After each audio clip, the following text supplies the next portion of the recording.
I've been saying that I'm going to film this video for a while, and I finally have time to sit down and show you what I got for the VIB sale. I made, I think, 4 orders, and with my first order, I was I'm trying to think. That I know it goes Beauty Insider, then VIB, and then VIB Rouge. So I was a VIB, and then after my first order I became a Rouge. So it's interest. I mean, hey, it's I spent $1,000 basically. It means and it's interesting. I just want to show the you get like a little gift when you become a Rouge member, and this is the brush they give you. It's a cute brush. It's the Pro Mini Flawless Airbrush.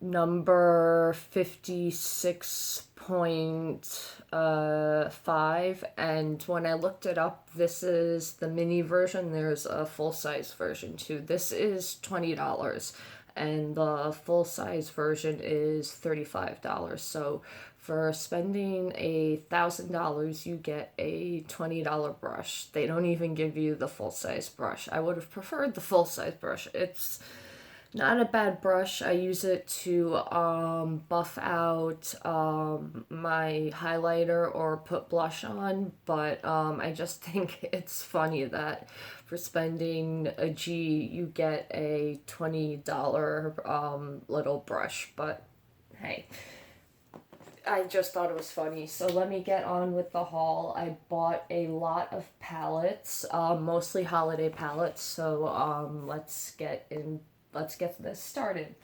The first palette that I got was the Anastasia Prism palette. I love the packaging on this, and then the colors in here are beautiful.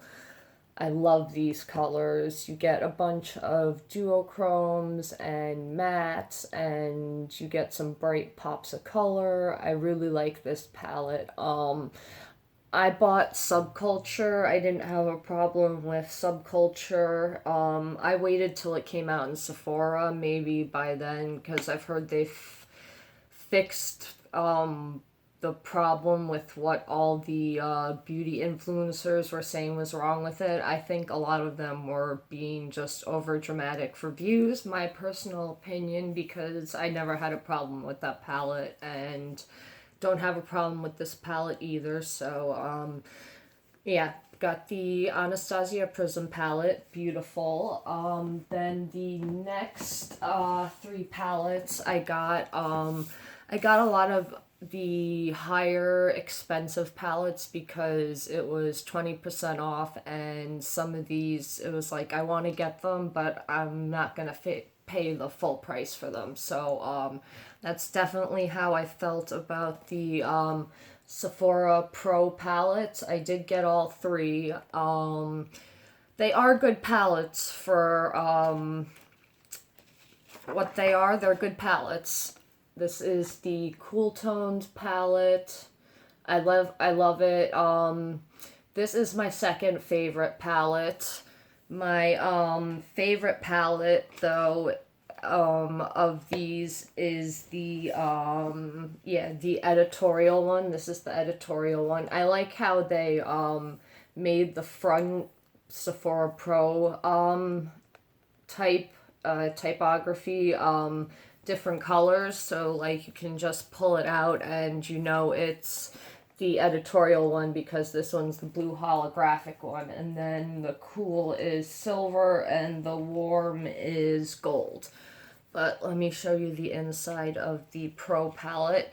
It's annoying how it comes with these pieces of plastic with the name on it. So what I did was I just cut the color names with the colors with the names out and just super glued it to the back. But my favorite is this Editorial palette, you get a ton of mattes. All the bright colors are mattes, and then this top row is transformative colors, which I love. I got the Urban Decay Distortion palette because of that top row of transformative colors, and then you get a really nice dark black, and you get some really cool metallics on this bottom row. I love this palette.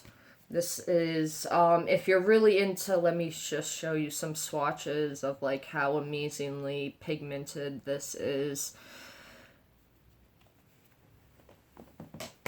So this is what it looks like on the finger, just some random swatches of the mattes, and then that's what they look swatched. Like I said, sorry, I'm just reaching for some baby wipes. These were good palettes. I think that if they were $50, it would have been better, but price point, but for $65, it's just a little too expensive. Or like, there's some products you just don't want to pay the full price for. These palettes or them, they're beautiful. They are a little powdery, but that's the only complaint I have about them. You just tap your brush off really well and you shouldn't have a problem.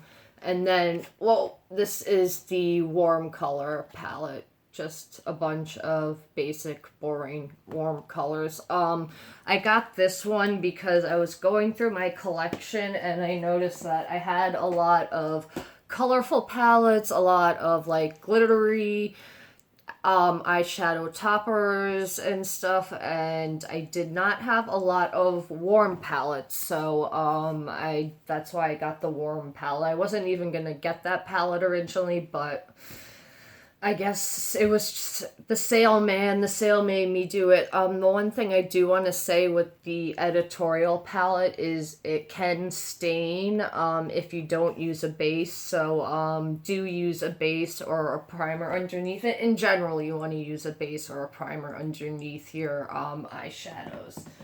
Okay, the next thing I got was from Fenty Beauty. I love this packaging, except it is a nightmare to clean because you get fingerprints all over it. But this is just a bunch of beautiful eyeshadow toppers. It is a little dry, the formula, but it is a nice palette. Again, I think this was $65, so it was, wasn't going to get it originally, and then the sale happened, and I was like, alright, I'll grab it. So let me just swatch a few colors. This is a palette you have to use a base with, you have to use glitter glue with. It is a complimentary palette. You have to bring in a matte palette. And it is definitely high maintenance, but here are some of the colors swatched on my finger and then swatched on my hand. They're beautiful eyeshadow toppers, but yeah, for $65 I wasn't gonna pay the full price, but like I said, it was on sale, so I didn't have a problem. The only thing that sucks is when I swatched this for something, I still have glitter everywhere from swatching it, but it is a good palette. The next palette, again, I was very interested in it. I didn't get it because of the $65 and the mixed reviews I heard about it. I definitely have to say for a $65 palette, they could have done a hell of a lot better packaging.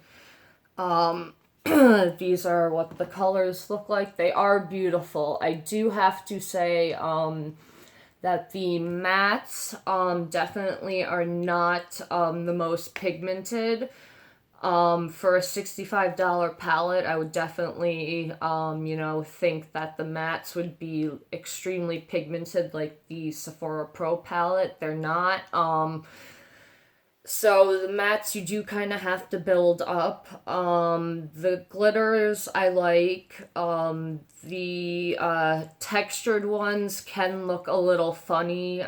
So you do kind of have to work with them the right way. But if you have mature eyes, your eyes are not gonna like the textured ones, definitely. But luckily, for my age, my eyes haven't aged horribly, but that's because I take, crazy good care of my skin.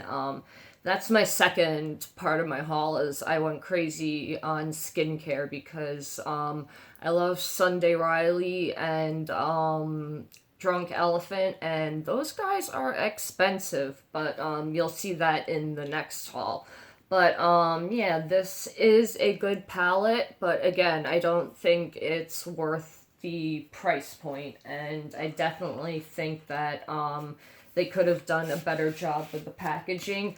And I got this because they said it was going to be discontinued. I think I read in Cosmo or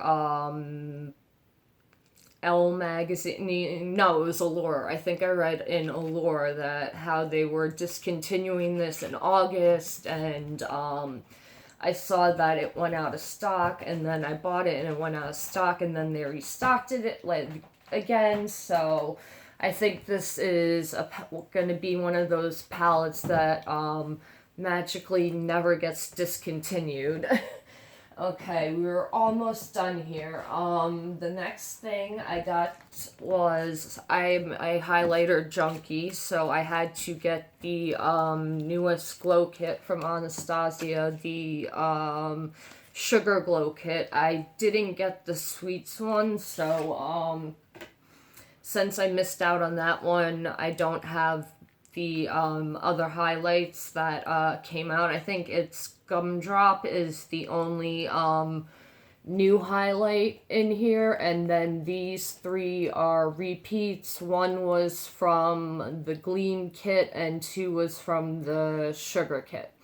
But these are the highlights. They are beautiful. Like I said, you have to be a pretty shitty highlight for me not to like you. My favorite is Gumdrop and Starburst, and then Butterscotch. I also like to layer that with Gumdrop, but let me swatch these puppies for you.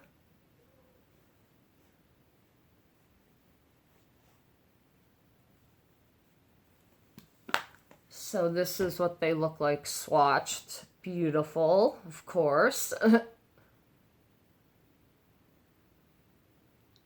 I have never gotten a bad glow kit from Anastasia. I love all the glow kits that I own from them.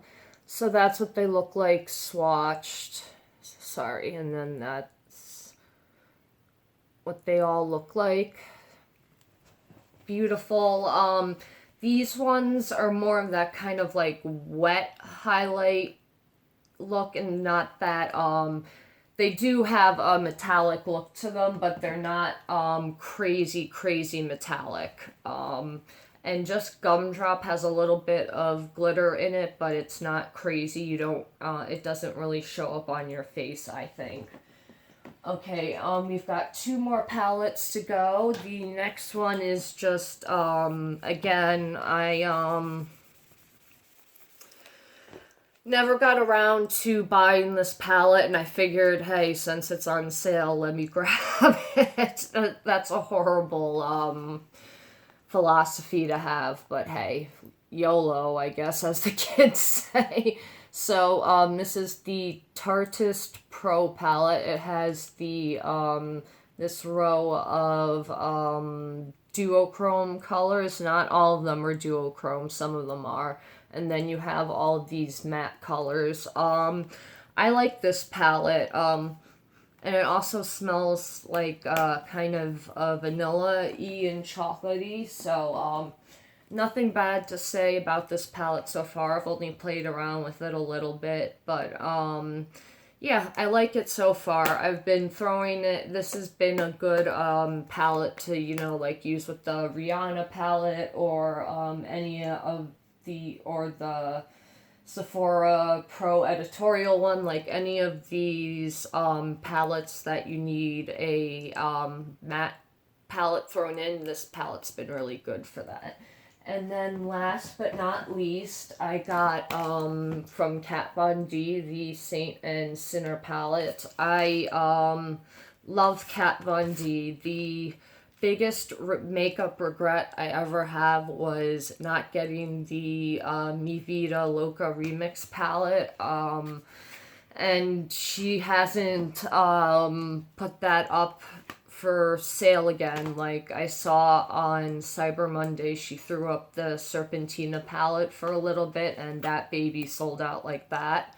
I'm looking forward to that little mini metal matte palette she's making, and then she has the Divine palette coming out, and then I think she has another like full-sized metal matte palette. So I'm really looking forward to all the stuff that Kat Von D is going to be coming out with. I do have the Metal Crush highlighter, but that's going to be shown in a different haul. I've been I've been busy shopping.